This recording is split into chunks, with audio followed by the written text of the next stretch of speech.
بسم الله الرحمن الرحيم. قال النبي صلى الله عليه وسلم: السحور كله بركة فلا تدعوه ولو أن يجرع أحدكم جرعة من ماء فإن الله عز وجل وملائكته يصلون على المتسحرين. احباب، یہ حدیث سحری کے سلسلے میں ہے. اللہ کے نبی صلی اللہ علیہ وسلم نے فرمایا سحری کرنا یہ پوری کی پوری برکت ہے، چنانچہ تم اسے مت چھوڑو، گرچہ پانی کا ایک گھونٹ ہی کیوں نہ ہو، کیونکہ اللہ تبارک و تعالیٰ سحری کرنے والوں پر اپنی رحمت نازل کرتا ہے اور اس کے فرشتے سحری کرنے والوں کے لیے دعا کرتے ہیں. احباب، یہ بڑی سعادت کی بات ہے.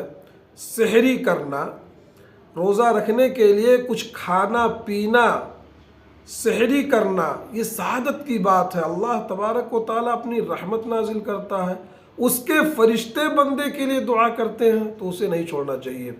بہت سارے احباب ایسے ہیں جو شام کا کھانا تاخیر سے کھاتے ہیں، لیٹ میں کھاتے ہیں، دیر رات کھاتے ہیں، کھا کر کے سو گئے، نماز پڑھا، اسی کو جو ہے وہ سحری مان لیتے ہیں. ان سے خاص طور پر ہماری گزارش ہے کہ سحری کی نیت کریں، گرچہ پانی ہی کیوں نہ ہو یا ایک عدد کھجور ہی کیوں نہ ہو، سحری ضرور کھائیں. اللہ تعالیٰ ہم کو توفیق دے. آمین.